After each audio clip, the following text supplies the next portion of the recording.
Hello, everybody. My name is Maria KOROLOV, and I'm the editor here at MetaStellar. And I'm here to talk about the #1 best-selling free speculative fiction book on Amazon today. And it's got a witch serving her probation at the North Pole when things go wrong. But before we get to that... It sounds like a bad Santa Claus sequel. Hey, it's a good Santa Claus sequel, Terrence. He just needs to stop making Santa Claus movies. All right, Santa Claus movies, the Santa Claus okay, series.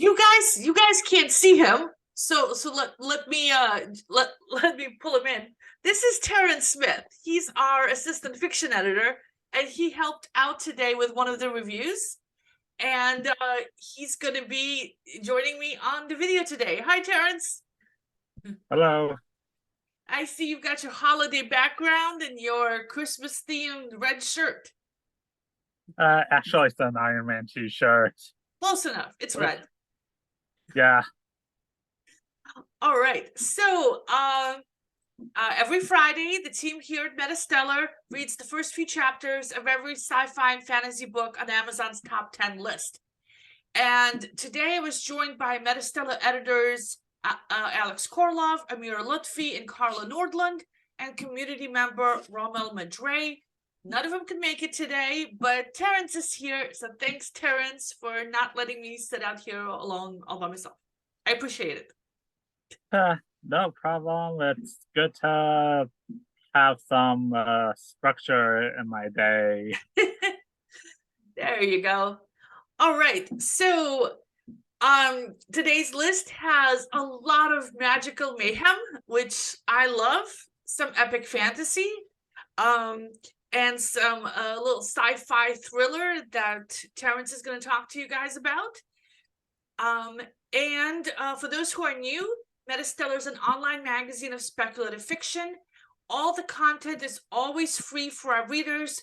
We publish original short fiction, reprints, excerpts, essays, and lots of book reviews like these. We are able to do this and keep all of our content free thanks to our Patreon supporters. We love you guys. And Terrence is one of our supporters, so we appreciate it, Terrence. Oh, and we have our first anthology came out. And it's available for order in all the major bookstores in both print and electronic form. Terrence helped edit that. We're going to be putting together our second anthology this winter. So very exciting. Anyway, let's get started. So here's the number 10 book on this list. Let me zoom in so you can see it a little bit closer. There you go. So this is book number 10. Empty Nest by Rosy Fenwicke.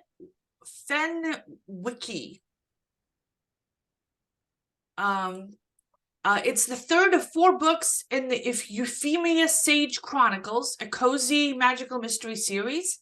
The other books are $1.50 to $4 each, but they're all in Kindle Unlimited. For those who don't know, Kindle Unlimited is where you pay $10 a month and you read all the books you want. It's like Netflix, but for books. I love it. I'm a member, and I recommend it for anybody who reads more than a couple of books a month, because it definitely pays for itself very, very quickly. So the book is starts out with a cabin in the woods, and Joe is trekking out to his cabin. He's a financial manager, and he's been handling the finances for a woman named Euphemia and her partner for years. But he's a little nervous because there's discrepancies in the books, and he's going to have to cover them up until he can get them fixed. As he gets to the cabin, he goes on alert because the door is swinging wide open. He enters cautiously, doesn't see anybody, but then he hears footsteps coming up behind him, and he's too slow to react because someone presses a cloth over his nose and he passes out. So that's the prologue. Then in the first chapter, we meet Euphemia, who's the protagonist, And she's awake at 3 o'clock in the morning, thinking about all the various people in her life. And we get a bunch of backstory about all this. And we also learn that she has superpowers that have manifested in her middle age, but we don't know exactly what her superpowers are just yet. Then she hears a car coming down the road. It stops right by the house and its lights are shut off. She can hear 2 sets of footsteps, but no voices. Then the footsteps go back in the car and it drives away, still with its lights off. She locks all the doors and goes back to bed and tries to force herself back to sleep. So Carla Nordlund, who is one of our editors, read this book, and she says that it's her kind of book, but she struggles a little bit with prologues because they sometimes mask a slow first chapter. And that's exactly what she thought happened here in the book. You've got a man being mysteriously attacked, and then we switch to the first chapter where it's mostly backstory. But for a cozy mystery, that's exactly the kind of thing that you would expect. So she thinks she's not the target reader for this book, but it is hitting all the beats for a fun, cozy, comfortable mystery for those who do love this genre. So I should have said that it's her personal taste struggling with prologues, not that the book is her personal taste. Okay, so next we go to book number 9, Becoming Crone by Lydia M. Hawke, which is another book about a middle-aged woman with magical powers. So Rommel Madre read the beginning of this one.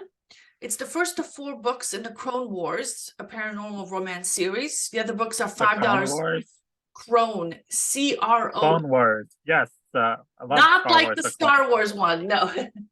The other books are $5 each, and they're not on Kindle Unlimited. And the 4th book isn't out yet. It's scheduled to be released next August, but you can already pre-order it. So Rommel says that the heroine is Claire Emerson, who is 60. She's having a birthday party when her friend Edie shows up to help her get ready. And there's a parliament of crows circling her house. So Rommel is guessing that the main crone group is Claire and her friends Jeanne and Edie. And what's happened is Claire's husband Jeff has left her, and she's ambivalent about him coming back, but she's got her cat Marilyn to keep her company, and then her daughter-in-law Natalie comes to visit. So for Rommel, this book is a little slow. There's a lot of people to keep track of, and he personally could not get into it. But he says the writing style is appealing. He would give it a 6 out of 10 for the style, but he's personally not going to stick with it.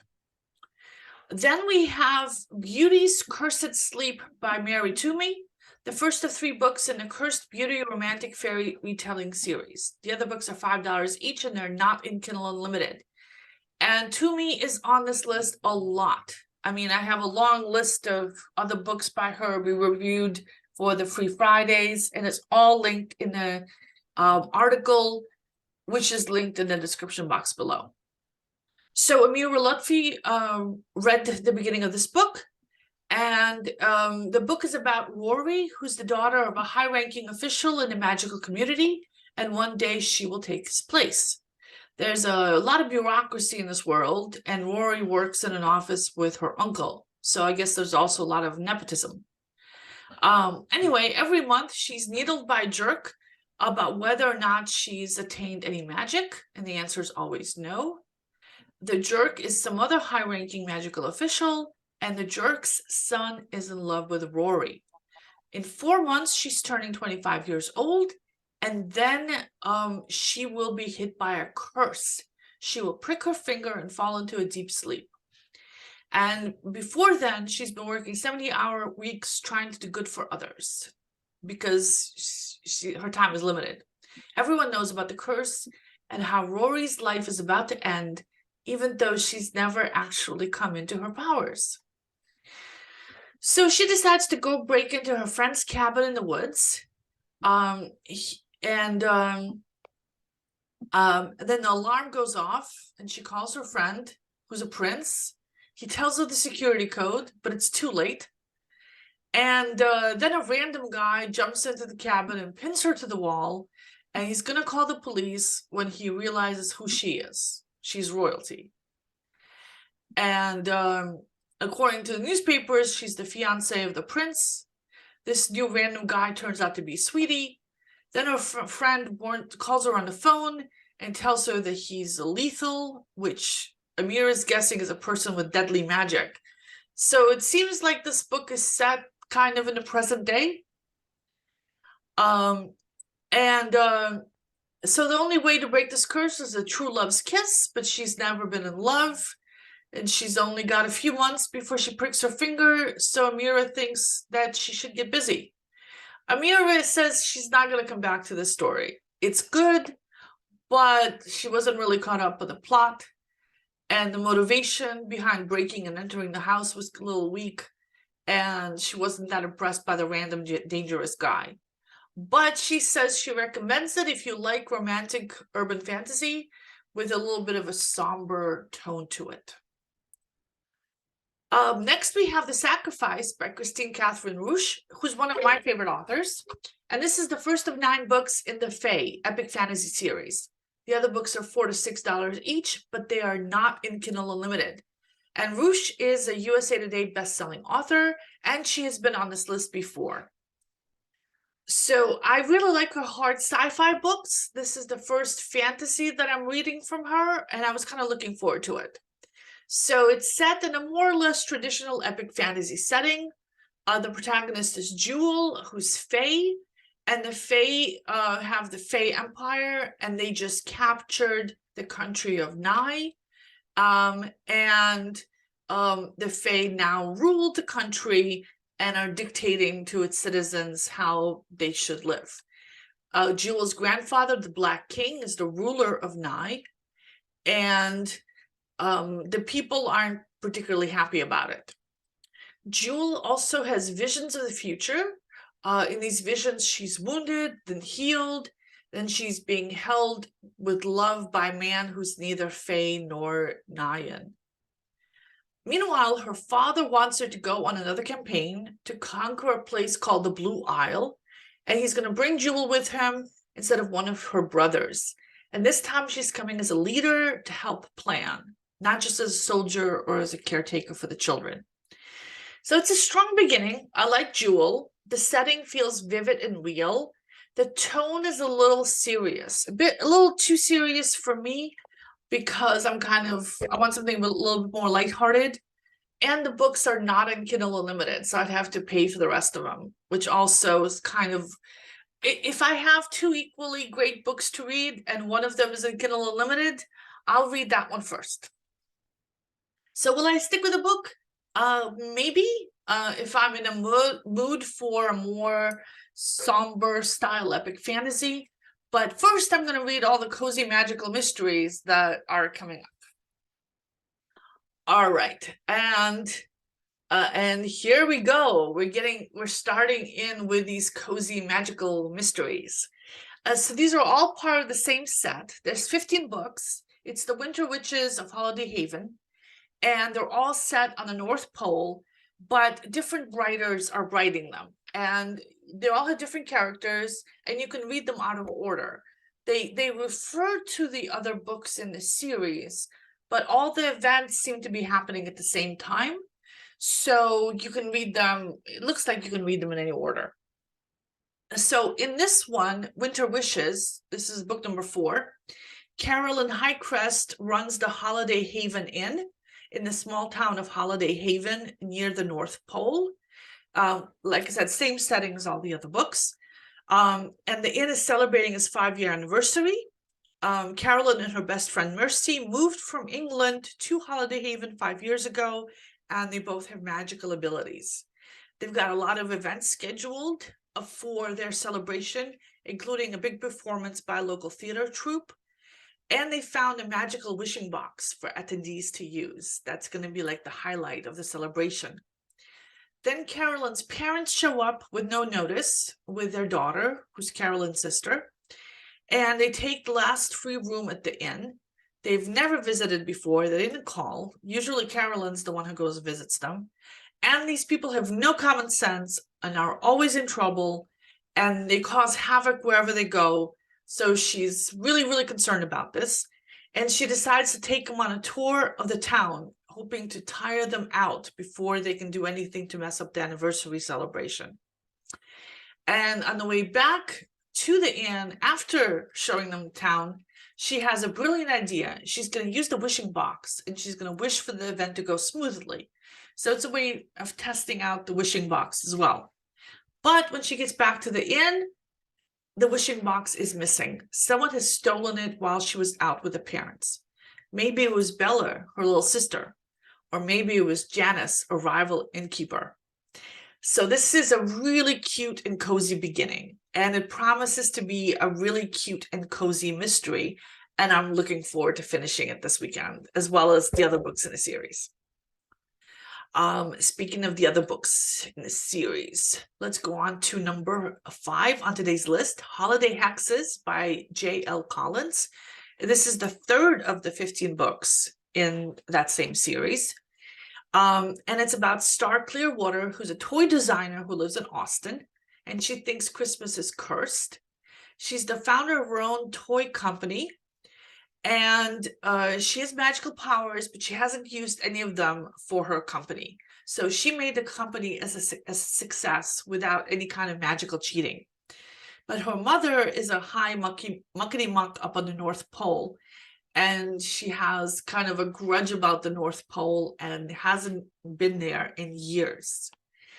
Then she's home after a long day of work, watching TV, drinking wine in front of the fireplace, when a magical dog shows up and takes her back to the North Pole. She's been kidnapped by her mother, which really, really annoys her because she's got stuff to do back in Austin. So the reason her mom kidnapped her and brought her to the North Pole is because Mrs. Santa Claus needs a little help. Kids are wishing for electronics for Christmas instead of old-fashioned presents or some other minor thing like that you can use some advice with. And Star is visiting her mom at the office, which is this giant bureaucracy where they keep track of millions of kids' Christmas wishes. And there's a computer crash while she's there. There was a hex, and it's taken down not just the main database, but also the backup archives. And one of the elves accuses Star of being behind the hex because the timing's a little suspicious. Star shows up and the computer crashes. And also she's got a grudge against the North Pole and I guess against magic. Then a fairy offers Star a pastry. Star knows better than to accept food or drink from a fairy, but this one seems sweet, not mischievous. She takes a bite and everything goes hazy. So it looks like she's being kidnapped again for the second time in one day. Like with the other books in the series, there's a lot of world building. The scale of this wish gathering operation is massive. There's a lot of bureaucracy. There's a lot of fun characters involved. The setting is gorgeous and very magical. I would love to see this made into a movie or an animated show of some kind. And I do plan to come back to this book as well as the others. And I'm looking forward to a very cozy weekend. Which brings us to number 4, Reindeer Runes by Danielle Garrett, the second of the 15 books on that list. And this one is about Lumi, who lives on her family's reindeer sanctuary near the town of Holiday Haven. And an old friend stops by, Sven, who used to work as a farmhand before leaving for a career in the big city. That big city being the city of the North Pole. Apparently there aren't that many jobs in Holiday Haven, which is a really small town. So Sven's been working at a startup trying to land a contract with Santa. The deal fell through. The company ran out of funding, and he's back in his hometown of Holiday Haven to figure out what to do next. And he asks Lumi out to the Yule Ball, and she lets him down gently, although she's a little awkward with him. She's not really in the mood to date. She's happy living alone in her cabin with her familiar, who's a talking Arctic hare. Oh, and she can cast spells like everyone in these books. She's a witch. And when she goes to town, she rides in on one of the flying reindeer. So it's now a week before Christmas and disaster strikes. Rudolph is missing and Jack Frost is also gone, and people suspect him of kidnapping Rudolph. So Lumi has to leave the sanctuary in order to find them. And again, I love these characters. I love Lumi's matchmaking mother. I love the Frost Pixies who help out with the farm chores. I love the setting. And I definitely do plan to finish this book. I have a feeling I'm going to read them all up in like one big gulp this weekend. Then for something totally and completely different, we got The Cabin in the Woods, unrelated to movie of the same name. This is a standalone book of EMP survival, and Robert Walker, the author, has been on this list a lot with EMP survival books. EMP survival, if you don't know, is where there's an electromagnetic pulse.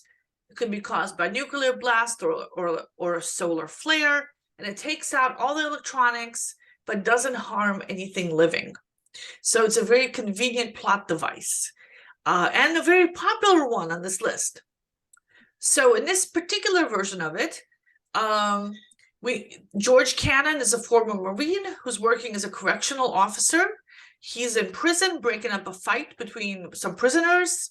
And the power goes out, and the prisoners start hooting and hollering, and there's all signs of trouble about to start. And then in the next chapter, we switch to Patricia and Tristan, who are veterinary student and geology student. They're out in the middle of the desert for a camping trip, miles away from civilization, because Tristan is doing some field research in his field of geology. They're driving a borrowed truck, which Tristan says belongs to his dad, Lewis, probably the same Lewis from the previous chapter. And then the truck goes dead, as well as both their cell phone and computers, and they realize that they're in trouble. Then we go back to Lewis and George, the correctional officers. And they're trying to get out of prison, which is now chaotic, and the prisoners are run amok, and it's really tense, and the guards, George and Lewis, are worried because they don't know if they're going to make it out alive or not. Then we switch back to Patricia and Tristan, trying to figure out how they're going to make it out of the desert alive. So Alex KOROLOV read this, and he says that the way that the book kept jumping back and forth between these two different sets of characters actually was working for him. So after the prison lost power in chapter 1, he wanted to know whether the guards would make it out, but had to wait until chapter 3 to find out.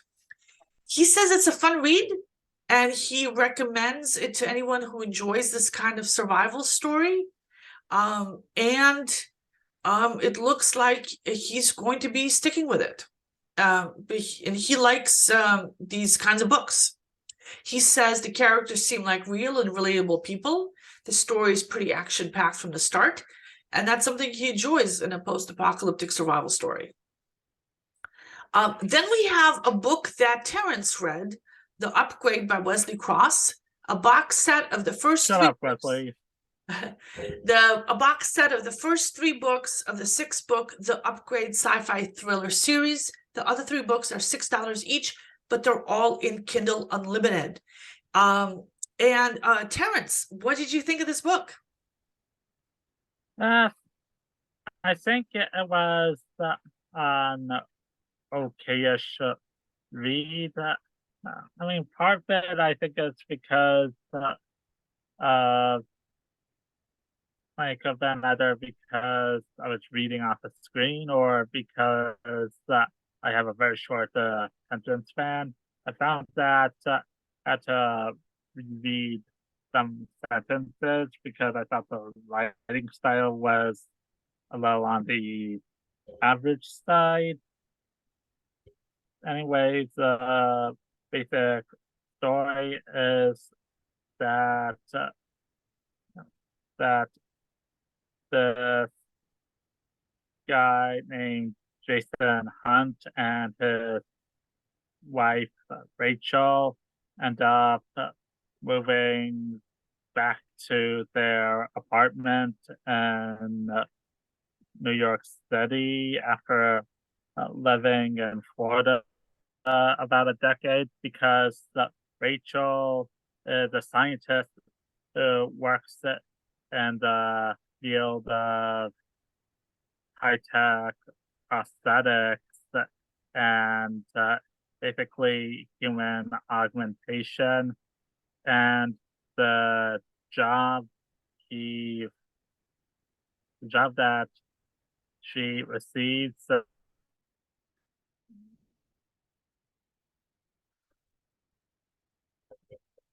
I think we kind of lost you, Terrence.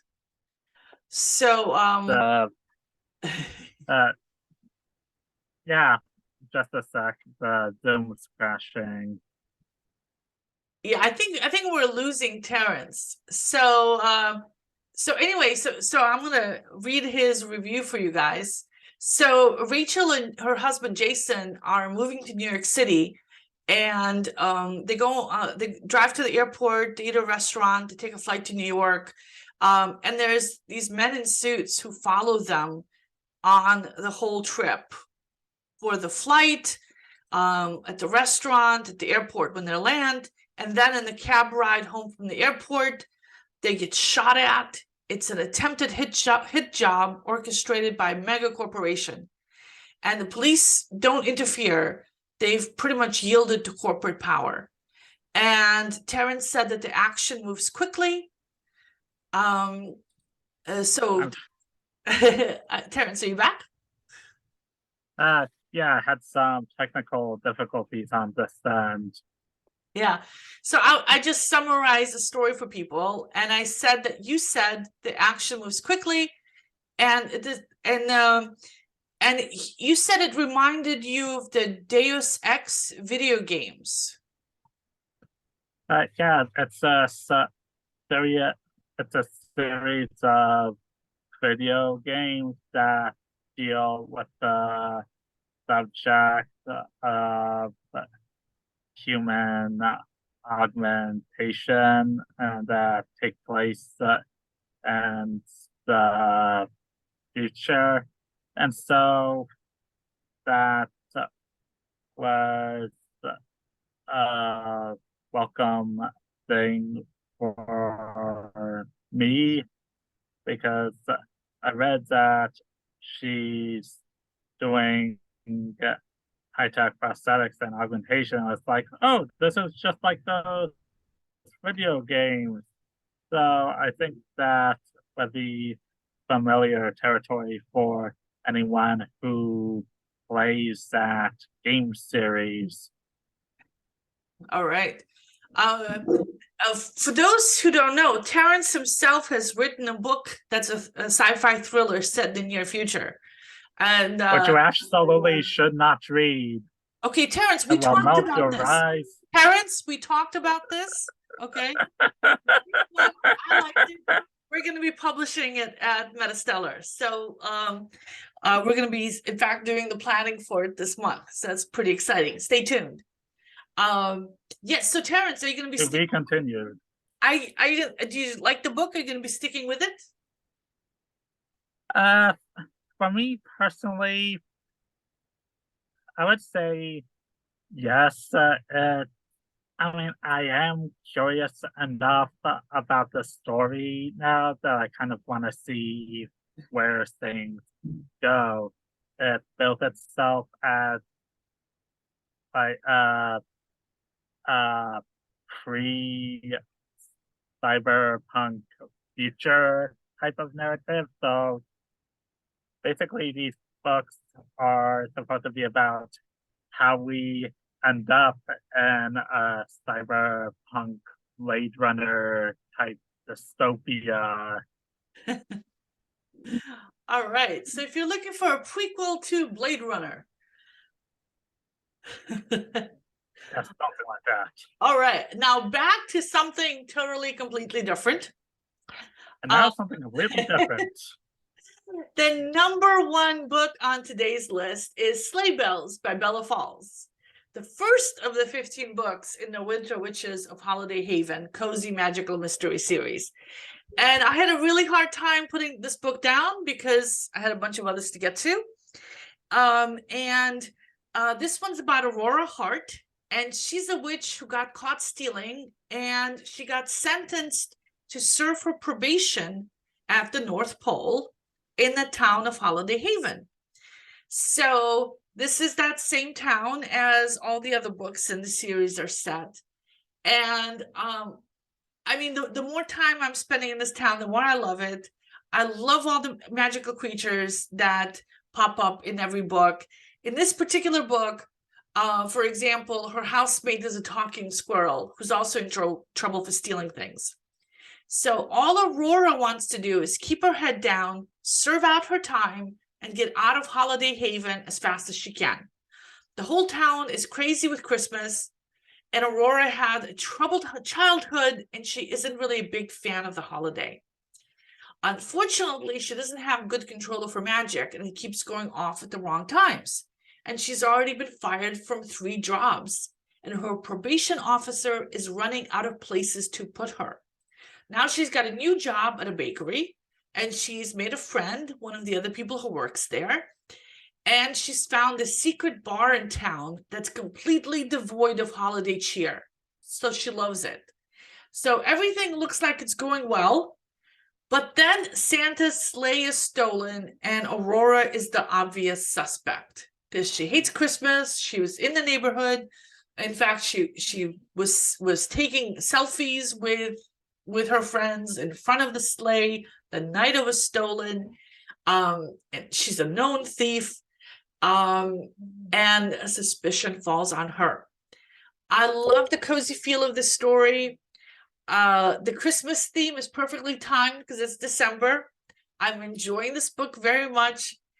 It reminds me a little bit of Zootopia in the richness of its setting and the characters and the kind of lighthearted mood.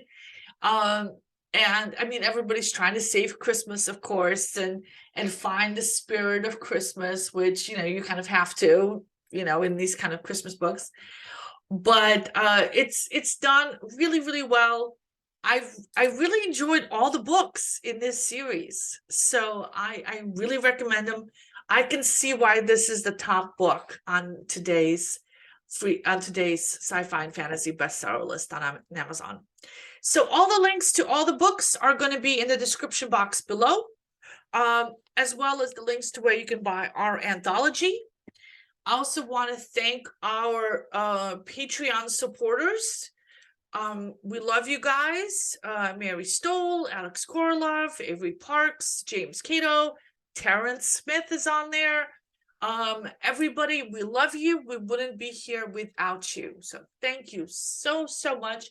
And for those of you who are Patreon supporters, we are doing a Thursday evening writers support group every Thursday night at 7 p.m. Eastern time, hosted by a couple of the editors at MetaStellar.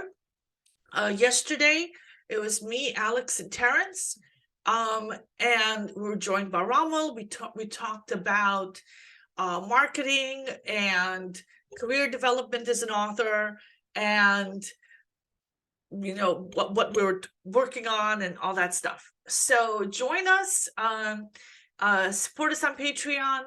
We'd love to see you there. All right, have you read any of these books? Let us know in the comments below if there's a book you'd like to see us review, or if you'd like to join us up here doing these reviews. Email me. My email is in the description box below as well. If you don't want to miss any of these shows, please subscribe, hit the bell, join our mailing list. We do this every single Friday. Thanks, everybody, and I hope you guys have a great holiday season, and thanks, Terrence, for joining me today. Thank you for putting up with me. Bye-bye. Hope to see you again next Friday.